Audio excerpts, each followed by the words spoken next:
So you went fifth to the Sixers, right? So you're kind of in that zone where you might know you almost go somewhere else. You know some people like you. Maybe if things fall differently, you're on a different team to start your career. Were you close to being anywhere else? Well, I knew I was going to go 4, 5, or 6. Mm-hmm. I think Dallas had 4. They took Sam Perkins. Philly took me at 5 and 6. The Wizards took Melvin Turpin. So I knew I was going to go 4, 5, or 6. I had no idea where I was going to go. But it was the greatest thing for me, guys, because, I played about 300 pounds in college. Yeah. And I was in college for 3 years, and I led the SEC in rebounding every year. So I felt like, I had my shit together, but I didn't. So I go to the Sixers, and I'm not getting to play. And right away, I'm struggling. And Moses Moses, who I call Dad, rest in peace, was the greatest influence in my basketball career. I said, Moses, can I come? He stayed in the penthouse. I stayed way down on the bottom. Let's get that out the way. And I said, Moses, can I come see you later? And he says, yeah, young fellow, you can come see me. I said, Moses, why am I not getting to play? He says, young fellow, you fat and you lazy. I'm like, what? He says, you fat and you lazy. And he said, Charles, you're fat and you can't work hard. You can't play basketball in the NBA at 290, 300, 295, 300 pounds. So this guy, who was already one of all-time greats, says, I'll meet you every morning. I'll meet you every night. And he made me lose. He said, let's lose 10 pounds. So I get to 290. I'm starting to feel better. I get to 280, 270. And now I'm starting to get to play. I get to 260 and I get to 250. And this guy helped me lose 50 pounds and turn me into an all-star and a Hall of Famer. And Chris, you've been around guys. You've seen guys eat their way out the league before because they didn't have the discipline to lose the weight and get in shape. And I've seen that 10, 15 times in the NBA. Get drafted by the Sixers was the greatest thing for me because Moses was great to me and make me lose all that weight. Dr. J talked to me about saving my money. Because, the last thing you want to be is one of these damn idiots who are on TV now boxing, getting knocked out and doing stupid shit because they don't wasted all their money. Yeah, I mean. Dr. J taught me, he said, son. So Dr. J, I had like 7 cars. And Dr. J said, son, how many of those cars can you drive at the same time? I'm like, what do you mean? He's like, I said, what do you mean? He's like, well, why do you have 7 or 8 cars? I was like, I like them. He says, son, this money got to last you the rest of your life. Yeah. And I said, okay. He says, we're coming over today. And I'm like, okay. So all the guys came over and they took all my cars back and said, hey, save your damn money, Rook. They said, pick one car. We're taking the rest of them back to the dealership so you can get your damn money back. Because you don't need 7 cars. That's money wasted. He says, it's not the fact that you can't afford the cars. Yeah. That was his message. He says, it's not the fact that you can't afford 7 cars. It's the fact those 6 of these cars could be in your bank account and stocks and things like that and grow. And in 5, 10, 15, 20 years, it'll be worth a lot of money. It's worth 0 money sitting in your damn in your house, at your house. So getting drafted by the Sixers, Moses getting me in shape.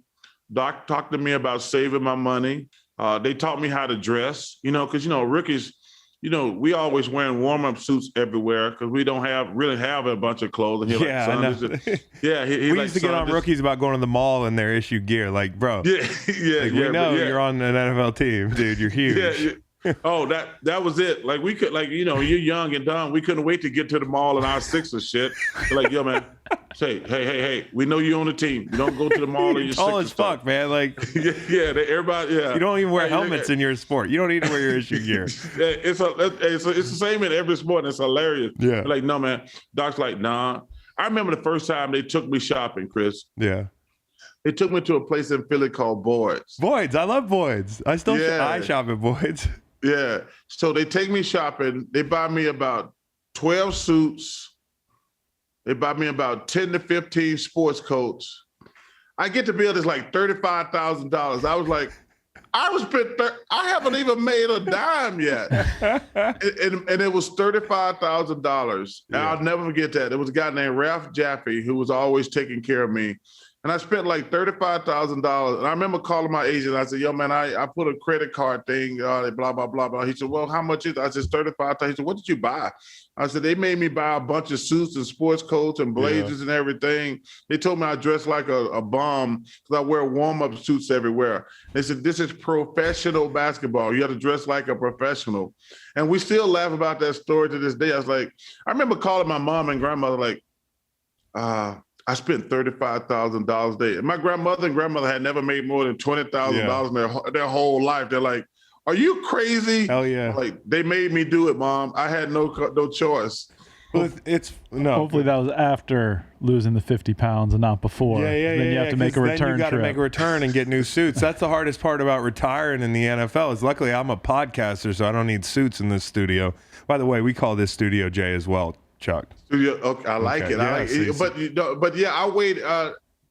Listen, that's a good thing. Hey, listen, I left a lot of material on the floor too. I'm not gonna lie. Hey. So now you need the suits every night. So now I need the suits every day.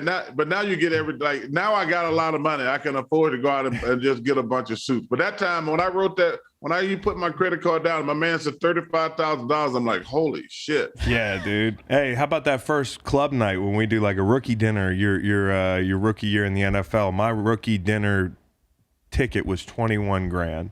At the I didn't even know you could spend that at a fucking Fleming's. Fleming's isn't Morton's. It's not Ruth Chris Park City. Like Fleming's is a tier down. No offense to Fleming's, but I didn't know we could spend 21. And the problem is everybody starts buying the Louis bottles.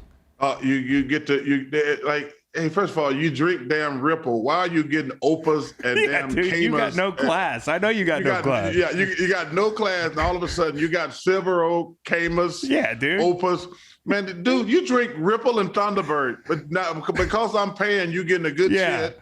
Hey, and everybody, they're so formal too. Like, yes, I'll take an appetizer, I'll take a steak.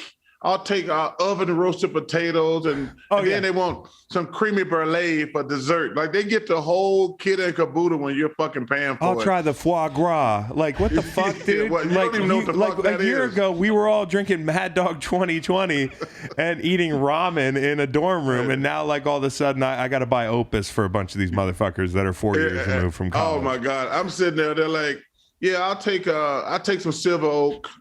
Silver Oak. Yeah, what's that? That's some good stuff. I'll take a bottle of Camas.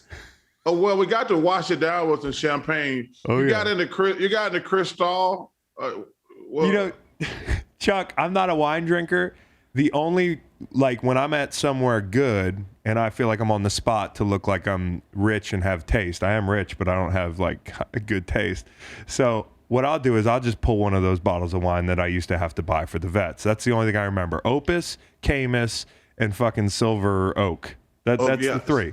That's the three. I got a friend who's big in Napa. His name is Don Kowalski. He's one of my best friends for like 30-some years. He says, Camas, Silver Oak, Opus, any one of those three, you're good.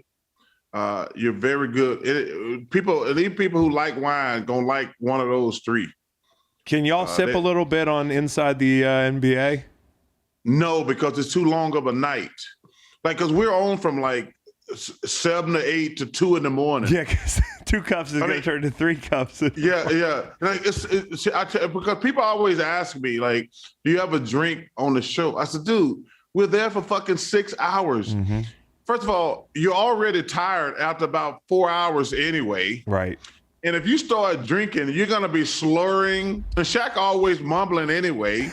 So maybe he should drink. It'd be harder to figure it out. Can you imagine if he started drinking and he mumbling and drinking? But listen, I would love to sit there and drink all night because I love to drink.